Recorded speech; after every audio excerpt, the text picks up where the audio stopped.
Day one of jury deliberations in the murder trial of Kyle Rittenhouse kicking off Tuesday morning in Wisconsin after a bit of an unusual move that saw Rittenhouse help determine the members of the jury.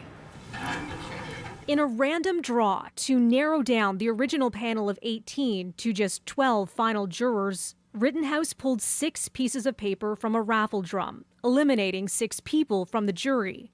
This at the direction of the judge. Usually it's done by a courtroom clerk. While there aren't rules against it, the raffle is being described as unconventional by legal experts quoted by the Associated Press. One says they've never seen a judge allow a defendant to draw those names. But they say there's nothing wrong with it as far as they can see.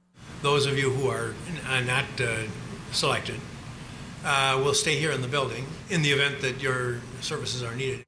CNN reports the final jury is made up of 7 women and 5 men, and their first note after deliberations began was a request for extra copies of the judge's jury instructions. 18-year-old Rittenhouse is charged with 5 counts in the shooting of 3 men, 2 of them fatally, using an AR-15-style rifle during protests in August 2020, following the police shooting of a black man, Jacob Blake. Rittenhouse, who was 17 at the time, has pleaded not guilty. His attorneys say Rittenhouse acted in self-defense. Every person who was shot was attacking Kyle. One with a skateboard, one with his hands, one with his feet, one with a gun. Prosecutors say Rittenhouse was a violent aggressor. When the defendant provokes the incident, he loses the right to self-defense.